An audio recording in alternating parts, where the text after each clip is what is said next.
성도님들 안녕하세요.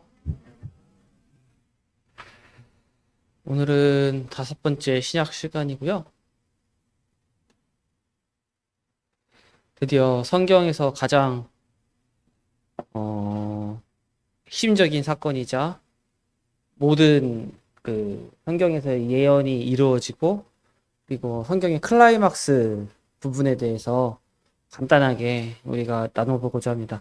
성경을 보면은 제가 몇 번 말씀드렸는데, 성경이 이야기하는 범위가 있어요. 성경에 범위가 있는데 깔때기처럼 생겼다고 제가 했던 게 기억나실 거예요. 그래서 처음에는 성경의 범위가 어때요? 천지창조부터 시작을 하죠. 창세기에서. 그래서 세계사를 이야기하면 세계가 어떻게 되었는지, 이 세계가 어떤 방향으로 만들어졌고, 거기 어떤 일들이 있었고, 이 세계가 어떻게 변했는지를 창세기에서 설명을 하기 시작해요. 그러면서 어디죠? 핵심되는 여러 가지 구역들이 있지만 가장 핵심되는 구역이 바벨탑 사건이 핵심되는 것 중에 하나인데, 왜냐면은 바벨탑 사건 이후로 지금 현재 우리가 아는 이 세상으로 딱 고정이 됩니다. 그 전에는 노아의 홍수가 있었고요. 노아의 홍수 다음에도 모든 민족들이 모여가지고 똑같은 말을 하면서 살았단 말이죠. 민족의 구분이 없었어요. 뭐 있긴 있었겠지만 언어는 다 같았다. 하지만 그 바벨탑 사건이 있으면서 지금 우리가 사는 시대가 됐어요. 그래서 그 전까지는 창세기에서 범위가, 성경에서 이야기하는 범위가 전 세계사를 이야기합니다.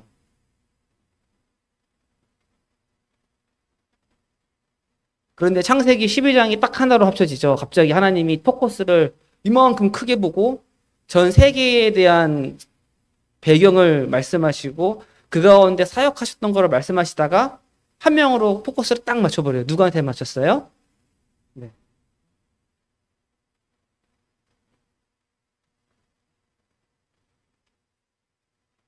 그리고 아브라함으로부터 다시 포커스가 어떻게 돼요?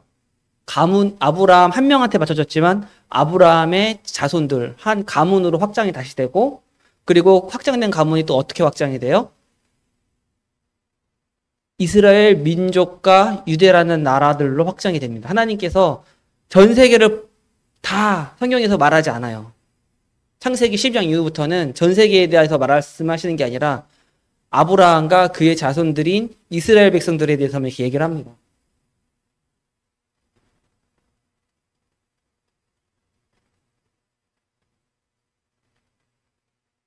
하다가 다시 또 누구한테 포커스를 확 맞춰버려요? 신약 성경에 들어오면서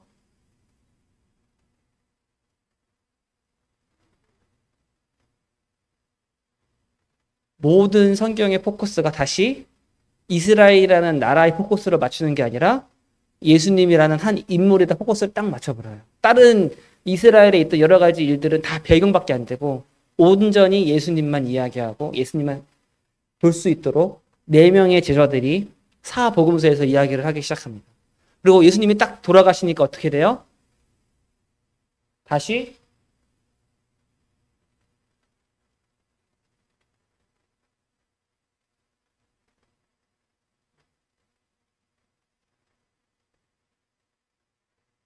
세계로 배경이 넓어지기 시작합니다. 처음에는 베드로를 통해서 넓어지기 시작하고 나중에는 사도 바울을 통해서 성경의 배경이, 성경이 이렇게 뭐라고 할까요? 관할하고 있다고 할까요? 아니면 보여주고 있는 지도가 넓어지기 시작을 합니다. 그런데 오늘은 어디예요? 바로 성경이 이야기하고 있는 가장 중요한 핵심적인 사건. 모든 것들이 맞추어지고 이루어지고 마스터피스가 되는 예수님이 십자가의 사건으로 모이는 날. 성경에 있는 계속해서 예언되었던 아담을 통해서도 예언되었고 가죽 옷을 입히실 때, 그리고 아브라함을 통해서 다윗을 통해서 예언되었던 그것들이 이제 유월절 어린 양이신 예수 그리스도를 통해서 완벽하게 이루어지는 때가 바로 이때고, 이 사건이 기점으로 다시 배경이 넓어진다를 생각해 보시면 좋을 것 같아요. 다들 이제 이 지도는 아시죠? 아실 거예요. 예수님께서 갈릴리 사역을 많이 하셨지만 예루살렘이 저 정도에 있으니까요. 갈릴리 사역을 많이 하셨지만 이제 마지막 사역은 어디로 가시는 거예요? 다시 핵심적인 예루살렘. 그래서 네 번째 유월절이죠. 예수님의 공생애를 유월절을 기준으로 시간을 맞춰볼 수 있다. 이렇게 말씀을 드렸는데 마지막 유월절을 드디어 맞이하러 예수님께서 내려가시는 장면으로 이제 시작하게 됩니다. 그래서 지난주에는 예수님께서 베레아에 대해서 김원수님께서 말씀을 하셔가지고 보니까 베레아라는 지역이 자 여기라고 베레아다 이렇게 말씀을 드렸었는데 이 지형은 몇몇 성경학자들이 쓰는 지명이고 성경책에서는 나오지 않는 지명이라고 말씀을 하셨습니다. 베레아라는 지명은 성경학자들은 쓰고 웬만 사람들은 쓰는데 성경책에 나오는 지명은 아니었다. 정정을 한번 하고요. 어쨌든 요단강 동쪽과 사해바다 동쪽 부근에서 예수님께서 사역을 하시다가 베다니에 살고 있던 누구죠? 나사로가 아프다는 소식을 듣자 베다니로 이렇게 가시는 장면을 우리가 기억을 합니다. 그리고 또 어딘지 모르시면 계시다가 드디어 이제 예루살렘을 들어가기 위해서 움직이시는 것들을 보게 됩니다. 오늘 나누어 드린 거기 보면은 예수님께서 돌아가시는 그 일주일의 사건들을 간략하게 적어놨습니다. 예루살렘 들어가시기 직전에 우리가 잘 아는 말씀이죠. 베다니 마리아가 나사로의 그 가족인 마리아가 예수님이 집에 왔을 때에 어떻게 해요? 그렇게 오랫동안 모아오고 소중히 간직해왔던 옥합을 예수님 발 앞에 깨트리고 그리고 머리털로 그 발도 닦아드리고 했던 것들을 보게 됩니다. 되게 재밌는 거예요, 여기가. 요 바로 앞전에 보면은 제자들은 예루살렘에 들어오면서 어떤 마음을 갖고 있었나요?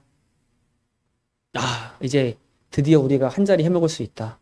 드디어 우리가 예루살렘에 가면은 예수님께서 어디죠?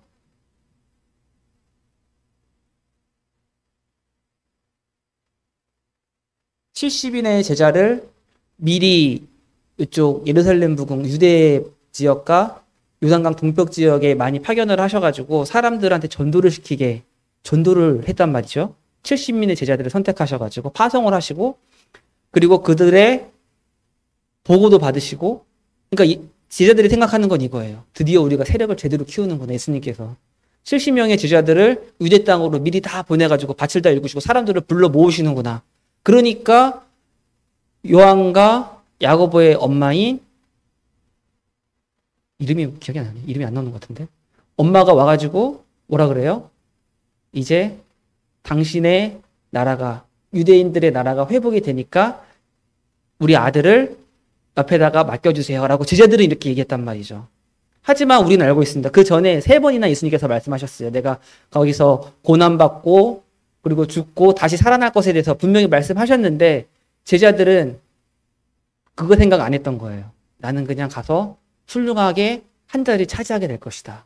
거기에만 있었고 서로 싸우고.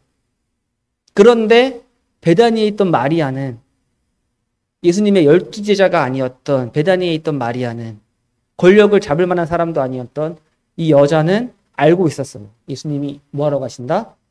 죽으러 가신다는 것을. 다른 제자들과 틀리죠, 되게. 그래서 아마 예수님이 되게 기뻐하셨을 것 같아요. 그래서 이 사람이 하는 것이 계속해서 내 말이 전파되는 곳에 계속해서 전파되리라고 말씀하셨던 것들을 우리가 알고 있습니다. 굉장히 흡족하셨던 장면입니다. 그 다음에 예수님께서 베다니와 벳바게가 바로 옆에 있던 동네 같아요. 그러니까 그렇게 베드타운 역할을 하는 가까이 있었던 동네인 벳바게 혹은 베다니에서 예수님이 뭘 타고 이제 들어가시는 거예요? 나귀를 타고 가신다. 나귀는 어떤 동물이에요? 멋진 동물은 아니죠. 지금으로 따지자면 트럭입니다. 멋진 승용차나 스포츠나 세단이 아니라 이 당시에 나귀의 역할은 뭐예요? 사람을 막 싣고 다니고, 물론 이 용도도 있지만 그 용도보다는 상용차입니다. 짐을 많이 싣고 평소에 일할 때 많이 쓰는. 그래서 말 같은 경우에는 멋있어요. 사이즈도 좀 되고 멋있게 헤헤헤 하면서 멋있게 울어요. 근데 안 멋있어요? 죄송합니다. 유튜브로 한번 보세요. 말은 멋있게 울어요.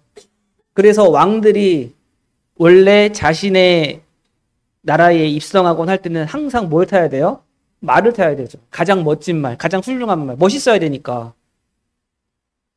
그런데 나귀는 어때요? 트럭이었다니까요. 트럭이었고. 나귀가 우는 거 들어보셨어요? 끼끼 이렇게 좀 안 멋있게 울어요. 안 멋있게 웁니다. 되게 웃기게 울어요. 그래가지고 되게 바보 같은 동물들의 대명사처럼 쓰여요. 사실은 나귀가. 그래가지고 우리 애니메이션 보면 슈렉 기억나세요? 슈렉? 슈렉 보시면은 슈렉이랑 같이 다니는 그 당나귀 친구가 꿈이 뭐예요? 멋진 말이 되는 것. 어딜 가나 항상 놀림받는 자리가 바로 당나귀였어요. 나귀였어요. 근데 예수님께서는 겸손하셔서 거기에 가실 때 한 번도 멍에 매진 않았다고 했지만 말 그대로 트럭 타고 가신 거예요. 트럭 타고. 이 사람들한테. 그때 제자들이 알았어야 돼요. 사실은. 아, 예수님 여기를 군림하고 지배하러 가시는 게 아니구나. 근데 제자들이 그때도 아마 몰랐던 것 같아요. 어쨌든 예수님께서는 겸손하셔가지고 나귀를 타고 이렇게 들어가십니다. 또 들어갈 때에 수많은 사람들이 와가지고 호산나 호산나 다윗의 자손이여 왕으로 오시니 하면서 찬양을 하고 노래를 부르는데, 물론 수많은 사람들이 왔지만 누구죠? 바리새인들과 권력자들은 싫어하고 오지 않고 미워하고 견제하고 했죠. 그러니까 사람들은 많이 모이고 뭔가 그럴듯해 보인 것 같지만 사실 보면은 되게 재밌는 상황이었어요. 웃기는 상황이었고, 사람은 많은데 뭔가 정치적으로 메시지를 하려면은 멋있어야 되거든요. 멋있어야 되고 멋져야 되고 갖춰진 곳에서 뭔가 행사 같은 걸 해야 되는데 예수님은 그렇게 하지 않으셨어요. 그냥 나귀 타고 오셨다. 우리는 이 이야기를 알고 있습니다. 오셔가지고 하신 게 뭐예요? 바로 성전에 들어가셔가지고, 이 무화과 나무의 일과 성전에 들어가시는 일이 순서가 뭐 사람마다 조금씩 말하는 게 달라요. 근데 어쨌든 들어가셔가지고 무화과를 보시고 무화과를 저주하셨든 하신 다음에 성전에 들어가셨든, 어쨌든 예수님께서는 예루살렘에 입성하시자마자 뭘 하신 거예요? 성전을 깨끗하게 다시 치우시고 거기 있는 사람들을 다 내쫓으시고 청결하게 하셨죠. 이 사건이 어디에 나와요? 첫 번째 유월절이 나오죠. 첫 번째 유월절. 그래서 네 번째 유월절 중에 예수님께서 성전을 깨끗하게 하셨다. 이게 처음 시작하실 때, 예루살렘에서 하실 때 나왔고, 그 다음에 뭐가 나와요? 마지막에 사역의 끝날 때에 다시 한번. 그래서 사역의 시작과 끝을 어디서 하시는 거예요? 성전에서 하신다라고 보시면 좋을 것 같아요. 처음도 예루살렘 성전에서 시작하셨고 아버지의 집에서, 끝나실 때도 아버지의 성전에서 끝을 내시려고 가셨던 것을 보게 됩니다. 보시면은 무화과 나무를 이제 이른 아침에 가시면서 잎사귀가 무성하길래, 무화과의 때가 아님에도 불구하고 예수님께서 가셔서 무화과를 이렇게 들춰보십니다. 그러면 뭐라 그래요? 무화과가 열매가 없으니까 저주를 하시고 진짜로 그 나무가 어떻게 됐어요? 말라 죽어버리는 것을 보게 됩니다. 잘 아시다시피 무화과가 불에 발하는 사과라고도 하는데, 초여름에 열리는 무화과 나무가 따로 있대요. 품종도 조금씩 다르긴 하는데 무화과마다 2번 열린다고 합니다. 2번. 근데 기본적으로 이파리가 무성하면은 무화과 열매가 열려 있어야 한다고 하더라고요. 사람마다 조금씩 다 들립니다. 이제 뭐 챗 GTP도 뒤져보고 구글도 뒤져보고 성경이 아니라 뭐죠? 뭐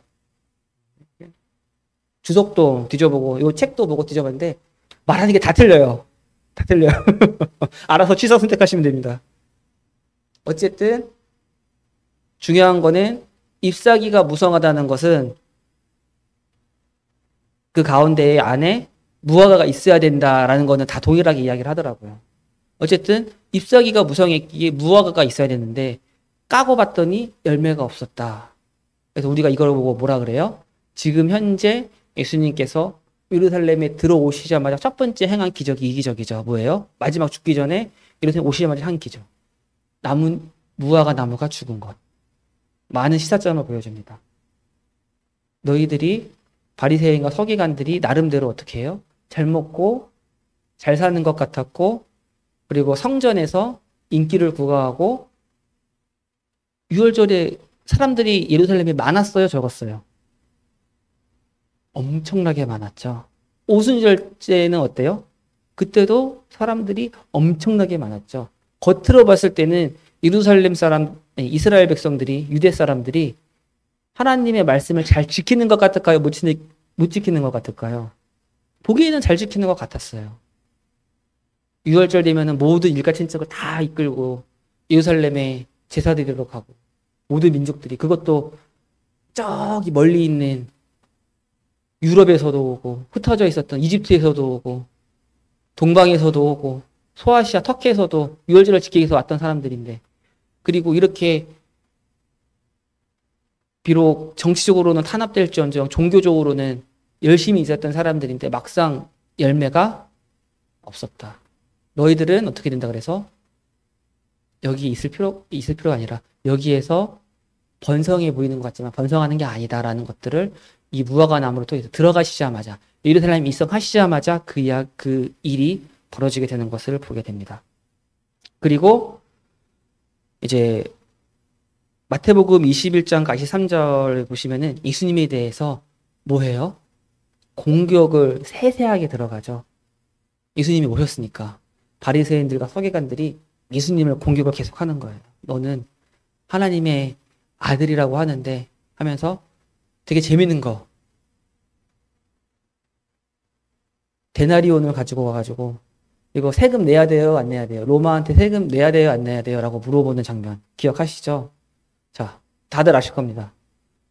예수님께서 로마의 세금을 내야 된다 하면 어떻게 돼요?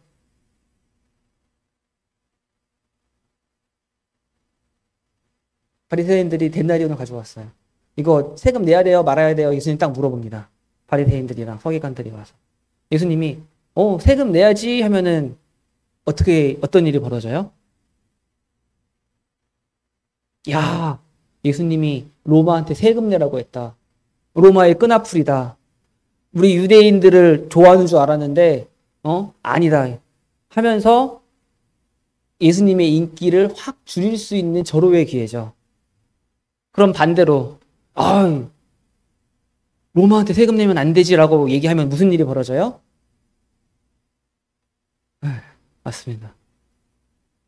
바로 세리들한테 달려가고 로마 군인한테 달려가겠죠. 저 사람이 로마한테 세금 내지 말라고 했어요 라고 이야기를 했을 텐데 무슨 말을 하더라도 예수님은 공경에 빠질 수밖에 없는 상황이었는데 다들 아시죠? 갖고 와봐라 데나리온. 여기에 써있는 글과 여기 있는 그림이 누구 거냐? 가이사인데요. 가이사가 누구예요? 시저. 지금 시대는 시저의 시대는 아니었어요. 시저는 전 시대 사람이었는데 어쨌든 시저 로마의 황제는 아니죠. 로마의 황제는 아닙니다. 황제가 될 뻔하다가 암살돼서 죽은 사람이 시저니까. 어쨌든 로마 시저의 글과 그림이 있으니 그러면은 가이사의 시저의 것은 시저한테 주고 하나님의 것은 하나님한테 주는 사람들이 하고 놀라는 장면을 보게 됩니다. 정말 훌륭하시고 또 뭐예요? 이 여자는 남편이 7명이 있었는데 이 여자가 죽으면은 나중에 죽었다가 어떻게 돼요? 다시 부활할 때 부활하면은 이 여자는 어떻게 됩니까? 누구의 여자가 됩니까? 누구의 아내가 됩니까? 7명 다. 그러니까 예수님께서 사두개인들한테 너희들이 오해하고 있다. 그때는 지금처럼 장가가고 시집가는 그러한 것이 아니다라고 말씀을 하십니다. 그러니까 바리새인과 서기관들은 계속해서 마지막에 끝까지 예수님을 어떻게 해야 돼요? 미워하고 끌어내리려고 합니다. 우리는 제가 지난주에 아마 말씀드렸을 거예요. 예수님을 만났을 때 사람들의 반응을 봐야 한다. 왜 이 사람은 이렇게 반응할까? 왜 저 사람은 저렇게 반응할까? 예수님한테 나와서 엎드렸던 사람들은 어떤 사람들이었어요? 정말로 팔복에서 얘기했던 거죠. 심령이 가난한 자는 복이 있다고 했는데 정말로 가난했던 사람들. 마음이 약했던 사람들, 부서졌던 사람들이 그 모습 그대로 어떻게 했어요? 예수님 앞에 나왔었습니다. 그랬을 때 그들이 변화를 받게 되고 실제로 갖고 있었던 육신적인 것들이 치유된과 동시에 영적인 것들도 행동들도 바뀌었던 것들을 우리는 보게 돼요. 특히 사개오를 통해서도 우리가 봤었죠. 하지만 바리새인들과 사두개인들, 서기관들은 어땠어요? 하나님한테 나아갈 때, 예수님한테 나아갈 때 자기가 갖고 있는 그 모습 그대로 나간 사람이 없었어요. 그러니까 예수님을 만날 때, 예수님 앞에 나아갈 때 이 사람들이 왜 이렇게 반응했냐를 보면은 여러 가지 이유가 있겠지만 가장 큰 이유 중에 하나는 내가 갖고 있는 연약한 모습을 그대로 갖고 나왔느냐, 갖고 나가지 않았느냐에 따라서 뭐가 바뀌는 거예요? 예수님을 향한 태도와 말하는 것들이 바뀌는 것을 보게 됩니다. 바리새인과 서기관들 입장에서는 되게 무서웠을 거예요. 정권이 바뀌니까. 우리는 모르겠습니다. 나의 모든 것을 빼앗아갈 수 있는 사람들, 나의 갖고 있는 소중한 것들을 빼앗아간다고 생각하는 순간 그 사람은 어떻게 해요? 미워하고 반대하고 싫어합니다. 보통 누가 많이 그래요, 요즘에? 뉴스 보면 정치인들이 많이 그렇죠? 정치인들이 많이 그렇습니다. 상대편 정치인들을 맞는 말을 하더라도 그 사람들을 맞다고 해주면 돼요, 안 돼요? 안 돼요. 상대편 정치인이 좋은 말을 했어요. 좋은 정책을 합니다. 아, 훌륭하십니다. 아, 잘하셨어요. 라고 하면은 그 사람은 더 이제 높아지겠죠? 그럼 나는 상대적으로 난 반대편인데 낮아지겠죠? 정치인들은 그래요. 근데 바리새인과 서기관들도 똑같았다. 내가 갖고 있는 것들이 소중하니까 이것을 지켜야 되는데 예수님을 인정하는 순간 뭐가 되는 거예요? 내가 갖고 있는 거 다 뺏긴다고 생각했던 거예요. 다 없어지겠구나. 하지만 예수님께서는 이 사람들을 벌하고 심판하러 오신 분이 아니었다고 말씀하셨어요. 심판은 아버지께 있다고 하셨고 이때는요. 지금 예수님께서 예루살렘에 입성하신 때는 심판의 때가 아니었다고 말씀하셨거든요. 근데 이 사람들은 믿지 않고 심지어 누구도 그렇게 안 믿었어요. 제자들도 그렇게 믿지 않았어요. 이 사람이 예수님이 와가지고 예루살렘에 도착했을 때에 정권을 갈아엎겠구나라는 생각이 제자들도 있었고 똑같은 생각을 누가 갖고 있었던 거예요? 바리새인과 서기관들도 갖고 있었던 거예요. 그래서 바리새인들이 그렇게 예수님을 반대했던 이유는 그겁니다. 내가 갖고 있는 소중한 것들을 뺏어갈 사람이라고 생각을 했기 때문에 오해하고 있었던 거예요. 오해하고 있었던 거. 알았을 겁니다. 이 사람도. 이 사람이 메시아일 수 있다. 아니면 메시아일 거다라고 분명히 생각했을 거예요. 왜냐하면 눈앞에서 정말로 안진뱅이가 일어났으니까요. 소경이 눈을 떴으니까요. 근데 이 사람들한테는 그게 중요한 게 아니에요. 뭐가 더 중요한 거예요? 내가 갖고 있는 돈, 내가 갖고 있는 지위, 내가 돈 내서 산 제사장이라는 직분. 이때 당시에는 제사장이라는 직분을 돈 주고 사고 팔던 시대니까요. 내가 돈 줘가지고 전 재산을 팔아가지고 제사장직을 샀는데 이 사람한테 뺏기겠구나. 예수님이 아무리 맞는 말을 하고 기적을 한다고 해도 어떻게 하는 거예요? 그래서 반대하고 미워하고 죽이려고 하는 것들. 지금도 똑같아요. 그리고 사실은 저희도 비슷합니다. 저도 비슷한 것 같아요. 저도. 예수님의 말씀대로 행하면은 예수님이 시키신 대로 하면은 안 될 것 같아요. 예수님이 성경책에 쓰여 있는 것들이 많이 있습니다. 회사에서 그리고 말씀으로 그리고 양심으로 말해요. 남편한테 이렇게 해야 된다. 아내한테 이렇게 해야 된다. 말씀하실 때가 분명히 있습니다. 직장에서 이렇게 해야 된다. 친구한테 어떻게 대해야 된다. 근데 그거 하면은 어떻게 될 것 같아요? 저는 자매한테 이렇게 이렇게 해야 된다, 잘해줘야 된다 막 있는데 하면 제가 지는 것 같아요. 마음속에 있는 그 생각을, 하나님이 주신 생각들을 계속 어떻게 해요? 나름대로 안 들어요. 무시해요. 근데 바리새인과 서기관들도 똑같았고 저희도 비슷하다. 하나님께서 말씀을 통하여 수많은 사람들을 통하여 우리 마음에 말씀을 하시는데 그 말씀을 들으면은 내가 손해볼 것 같고, 내가 갖고 있는 지위가 흔들릴 것 같고, 내가 갖고 있는 자존심이 부서질 것 같고, 어려움에 처할 것 같고, 이거는 아닌 것 같고, 그래서 우리도 외면하잖아요. 바리새인과 세계관들도 똑같았던 것 같아요. 외면했어요. 예수님의 기적들을 외면했어요. 눈에서 봤으면서도 무엇을 트집는 거예요? 야, 안식일에 사람을 고쳐 율법을 틀렸네? 이러는 거예요. 기적과 말씀이 있음에도 불구하고 우리도 꼬투리를 항상 잡는 것 같아요. 저도 그렇고. 이렇게 하면은 나한테 어느 정도의 손해가 있을 것 같은데, 아, 사람이 어떻게 신앙생활 하면서 11조를 다 하고 어떻게 그걸 다 하고 살아? 아니면은 직장에서 적당하게 남들 다 하는, 그죠? 가라로, 거짓말로 시간의 근무도 찍고 그렇게 살아야지. 안 그러고 어떻게 살아?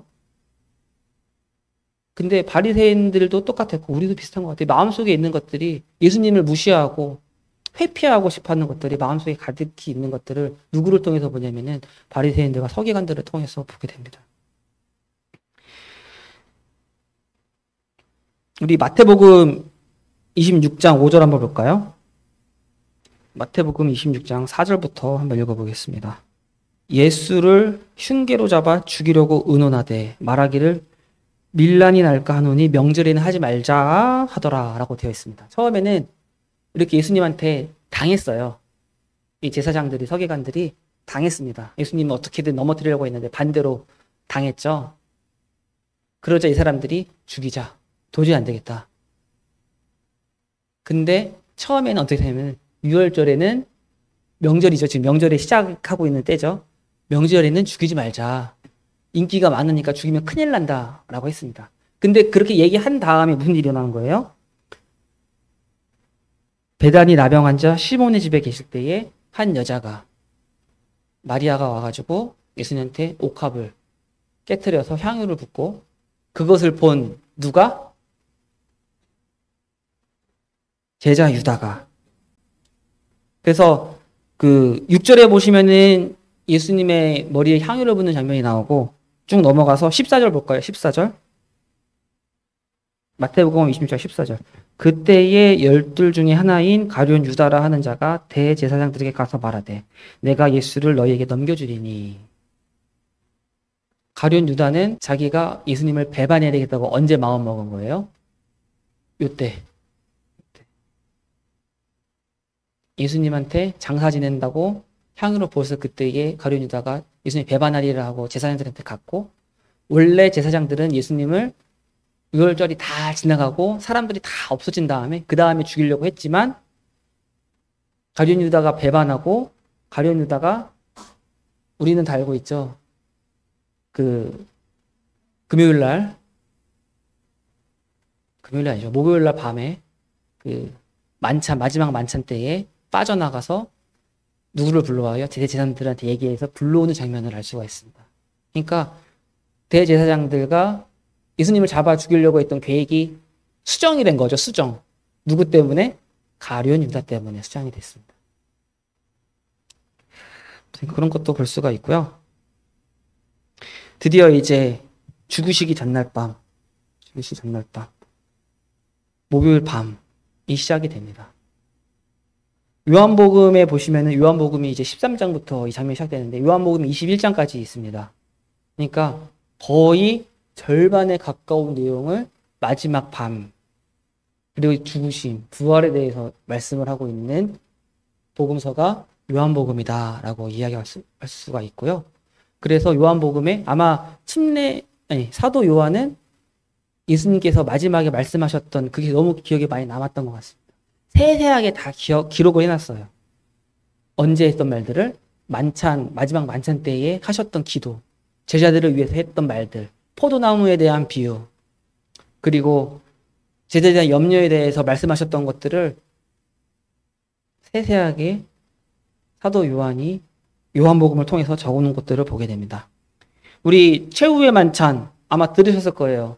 최후의 만찬 보면은 누구죠? 미켈란젤로인가요? 이렇게 쭉 일렬로 있는 거로 우리가 알고 있는데 다들 아시죠? 아마 들으셨을 거예요. 테이블을 어떻게 놨었어요? 유월절 전날에 이제 그 뭐죠? 만찬상 잔치를 벌일 때 맛있는 저녁을 먹을 때 디귿자로 놓고 먹었다고 해요. 디귿자로 놓고 음식들을 이렇게 쫙 올려놓고 이렇게 먹었다고 합니다. 어떤 사람들은 예수님이 아마 상석이니까 왼편에 앉으셨을 거다라고 하는 사람도 있는데 어쨌든 전통적인 유대인들의 식사는 저렇게 디귿자로 놓고 의자에 앉아서 먹는 게 아니라 어떻게 먹어요? 그것도 이렇게 미스드미드 이렇게 누워가지고 좀 불편해서 못 먹을 것 같은데 소화도 안 되고 희한하게 뭐 쿠션을 놓고 있는지 이렇게 누워가지고 그러니까 요한도 어떻게 해요? 저는 그래서 의자에 앉아가지고 예수님한테 이렇게 기댔나 생각했는데 그게 아니라 정말로 누워가지고 예수님의 품 안에 편안하게 요한이 누워 있었어요. 이때 제자들의 마음 상태가 어땠을까요? 6월절 마지막에 크게 이제 식사를 하시는 굉장히 중요한 날이에요. 이제 6월절이 돼서 명절이 되면은 드디어 예수님께서 큰일 하신다. 예수당 창당을 하신다.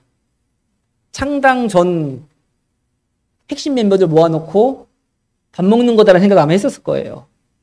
그렇죠? 근데 예수님의 양옆에 누가 앉았어요? 첫째는 요한이 앉았고 또 누가 앉았어요? 약간의 사람마다 논의는 있지만 보통은 가룟 유다가 앉았다고 이야기를 합니다. 내가 빵을 주는 사람이 나를 배반할 자다라고 하는데 예수님이 빵을 이렇게 줬어요. 실제로 누구한테 줬어요? 유다한테 줬는데 만약에 유다가 예수님의 옆에 있는 게 아니라 저기 있었으면은 이렇게 팔 뻗어가지고 주셨을 거 아니에요. 그럼 사람들이 이렇게 부자연스럽게 주는 사람은 저 사람이 맞다라고 바로 찍었을 텐데 찢어가지고 유다한테 주니까 유다는 그냥 자연스럽게 받았으니까 아마 가룟 유다도 옆에 있었을 거다. 제자들은 어떻게 생각해요? 요한의 야고보의 엄마가 예수님한테 와가지고 예루살렘에 올 때 막 이렇게 걔가 막 싸바싸바도 하고 막 그런 게 효과가 있네. 요한이 딱 예수님 옆자리에 딱 차지하고 있네. 그리고 역시 권력은 어디서 나온다? 돈에서 나온다. 동계를 맡고 있는 유다를 역시 신임하시는구나. 옆에 딱 앉혀놓고 빵도 뜯어주시고 제자들이 기분이 어때요? 이상한 거예요. 막상 예수님의 가장 핵심적인 멤버였던 베드로는 어디가 있어요? 옆에 있는 게 아니라 다른 곳에 있었던 것 같아요. 다른 자리에, 좀 떨어진 자리에.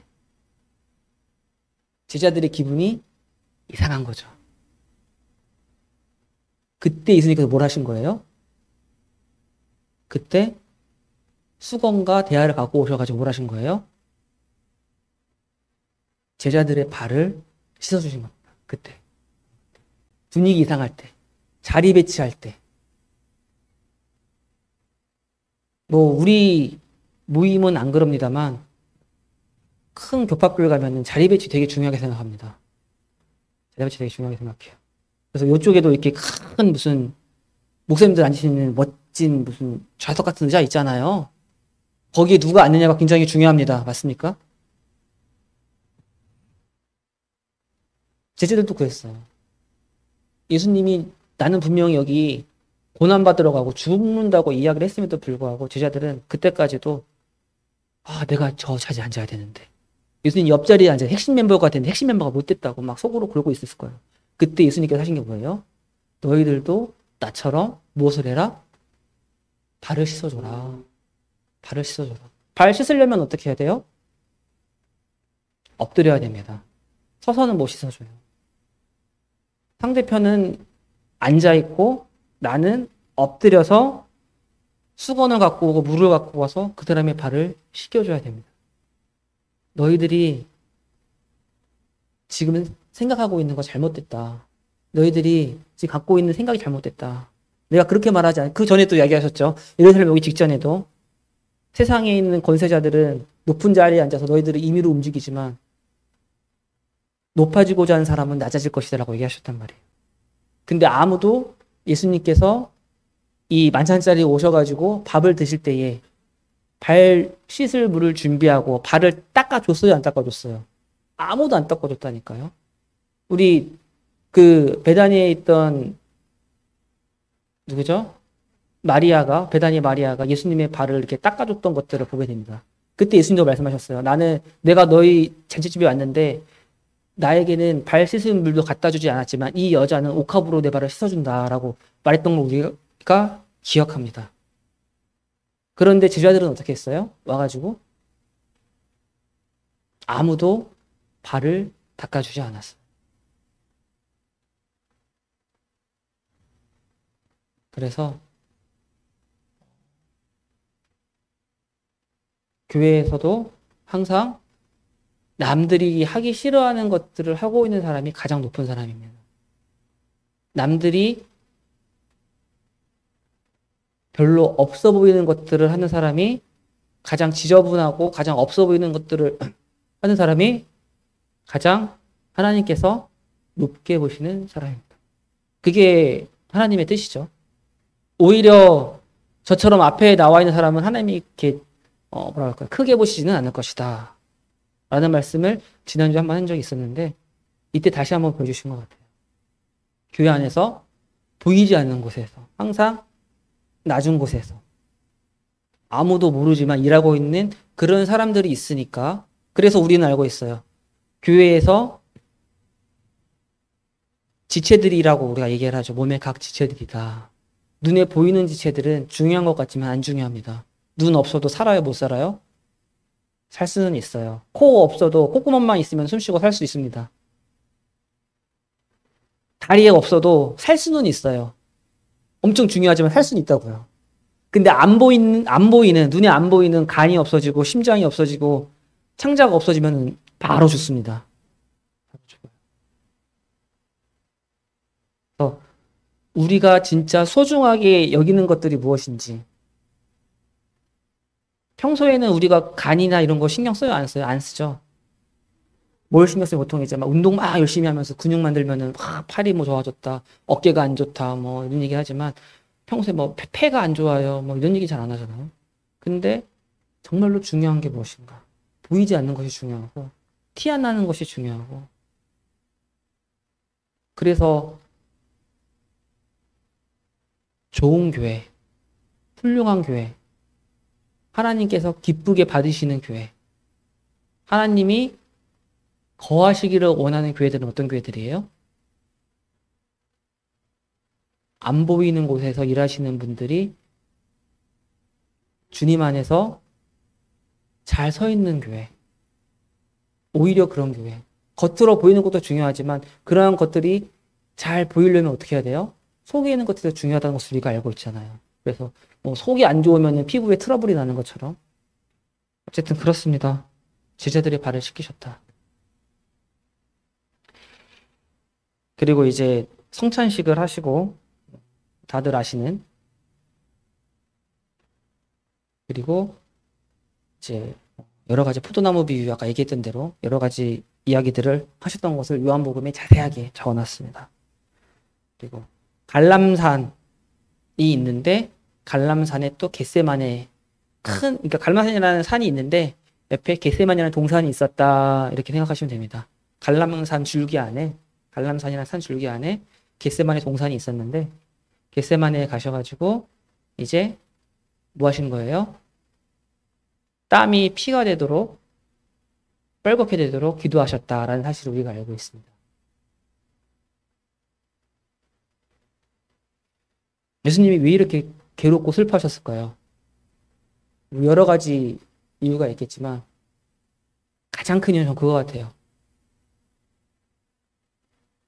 예수님을 누가 죽였나요? 예수님을 누가 죽였어요? 우리가 죽였나요? 우리가 죽였죠. 그렇죠? 우리가 죽였습니다. 보면은 그래서 우리의 죄악이 그를 찔렀고 우리가 죽였다고 되어 있어요. 맞습니다. 그것도 맞는데 법률적으로 봅시다. 법률적으로. 법률적으로 보면은 누가 죽인 거예요? 우리가 죽였어요? 로마와 이스라엘이 죽였나요? 물론 그것도 맞죠. 누가 죽였어요, 근데? 재판장이 누구예요? 죄를 심판하시는 분이 누구예요? 심판자는 누군가요? 하나님이시죠? 하나님이세요. 죄를 심판하시고 진노하시고 공의롭게 재판하시는 분은 누구예요? 죄에 대해서?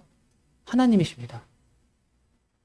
우리의 죄를 예수님이 가지셨어요. 가지시는 순간 하나님의 입장에서는 예수님이 그때부터 뭐가 되는 거예요? 원수가 되는 거예요. 원수가. 죄인이잖아요. 죽여야 되는 사람이 되버리는 거예요. 맞습니까?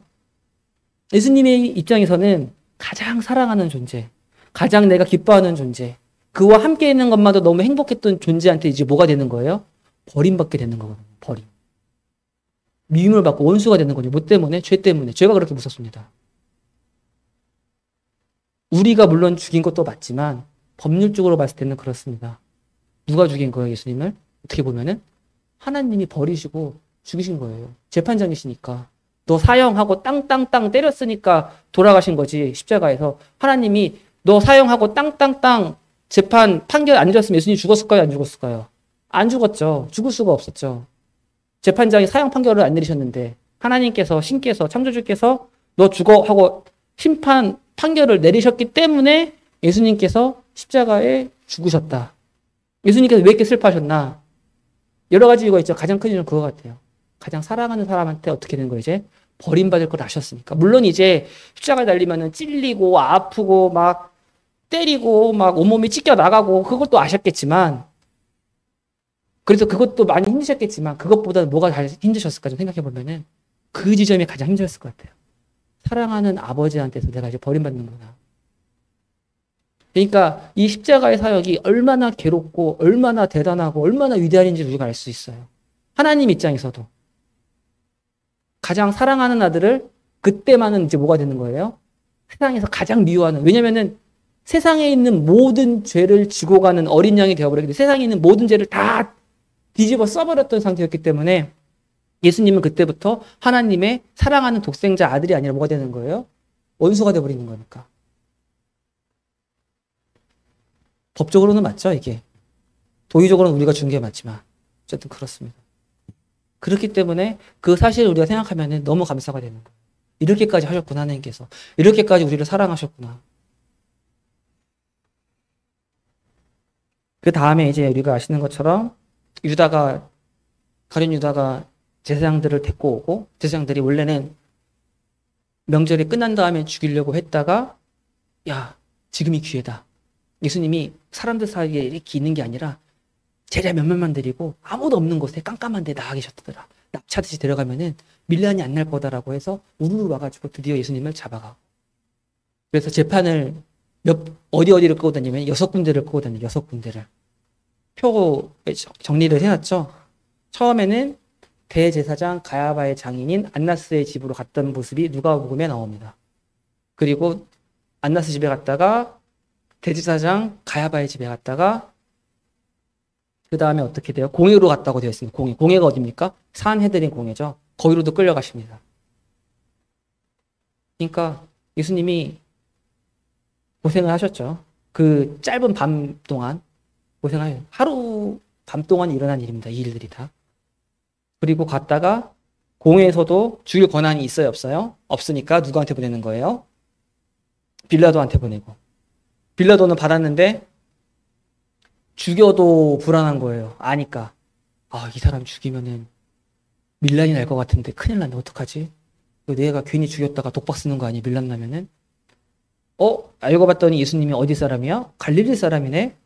갈릴리를 주관하던 사람이 헤롯 안디바였다고 우리가 몇 주 전에 봤던 거 기억나실 거예요.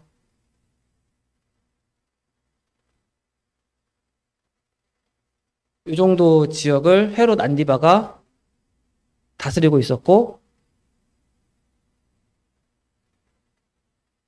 밑에 예루살렘과 이쪽 지역은 누가 다스리고 있었어요? 로마 총독인 빌라도가 다스리고 있었다. 그래가지고 갈릴리 사람이니까 아유 갈릴리를 통치하고 있는 헤롯 안디바한테 보내버립니다. 마침 헤롯 안디바가 그때 그 근처에 있었나 봐요. 갔더니 헤롯 안디바는 실컷 희롱하고 멋진 옷 입혀가지고 다시 보내버립니다. 아 그걸 얘가 왜 죽여? 우리 관할도 아닌데 당신들이 하셔 하고 빌라도한테 보내버리고 빌라도가 그래서 무죄를 선언합니다. 무죄를 선언하고 선언했으면은 집에 보내야 돼요. 너 무죄입니다 하고 땅땅땅 해야 되는데 무죄라고 하고 집에 보낸 게 아니라 어떻게 했어요? 그럼에도 불구하고 사형을 선고해 버립니다. 그리고 나는 여기서 손 씻을란다고 훔치고 가버리죠. 얼마나 그러니까 여기 나와 있는 6개의 재판 중에 제대로 된 재판이 없어요. 표에 보시면 제대로 된 재판이 없습니다. 무죄를 선포한 다음에 감옥에 집어넣는 사람이 어디 있어요?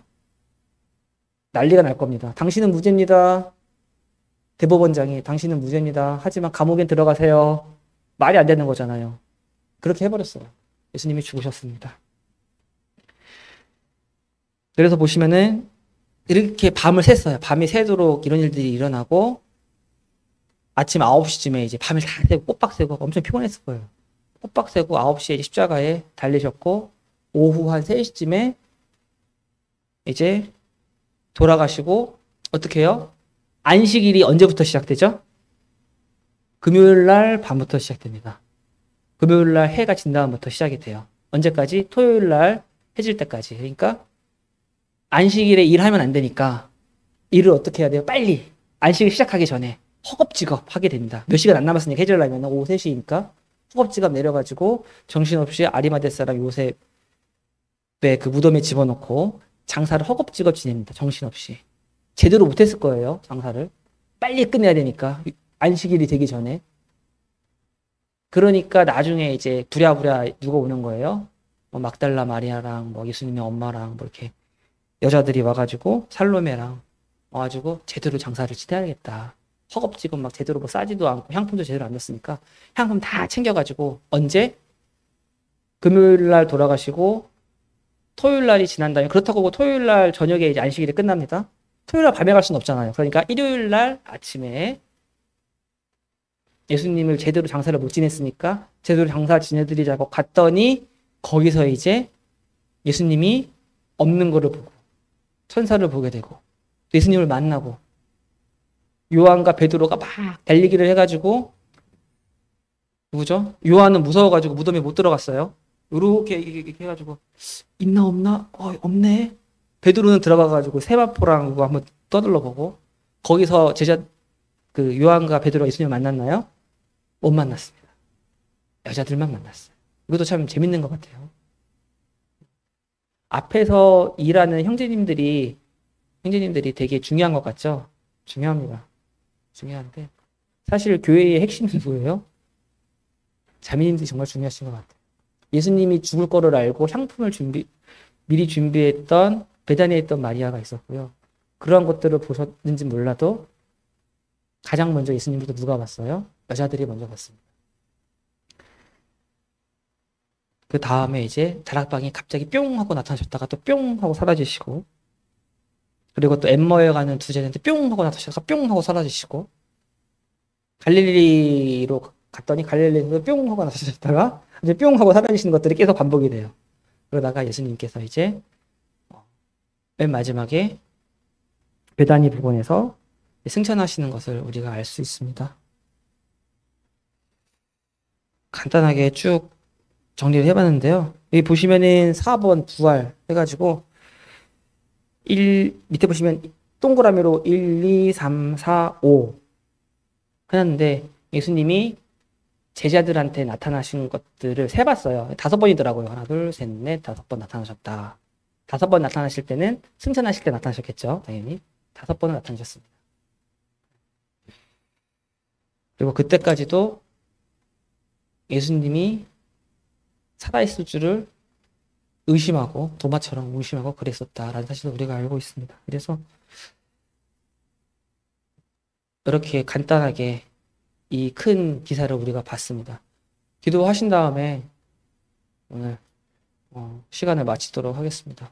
사랑과 은혜가 충만하신 하나님 아버지 시간 하나님의 그 사랑과 충만 때문에 저희가 이 자리에 나올 수 있음을 기억하며 또한 감사를 드리게 됩니다. 저희를 위하여 가장 사랑하는 것들을 심판하시고 가장 사랑하는 것에서 버림받으시고 그리고 아무것도 계산치 않으시고 자기의 모든 것을 다 그냥 내어주셨고 또한 그 가운데에서 완벽한 승리를 부활로서 선포하신 이 하나님과 또한 예수 그리스도 앞에 저희가 엎드려 감사와 경배를 드리게 됩니다. 저희가 이 예수님을 또한 하나님의 이 모습을 저희가 담기를 원합니다. 항상 주님 앞에 감사함으로 엎드리고 또한 다른 성도들 앞에도 낮아지게 엎드릴 줄 아는 그러한 사람이 되도록 하여 주시고 저희 교만하고 또한 계산하고자 하고 이해득실을 따지는 마음을 없애어 주시기를 기도드립니다. 모든 것이 하나님께로서 나왔으니 하나님만을 의지할 수 있도록 주님 저에게 믿음을 허락하여 주시옵소서. 오늘 참석하지 못한 성도님들을 주님께서 지켜주시기를 기도드리오며 이거는 것 예수 그리스도의 이름으로 기도했습니다. 아멘.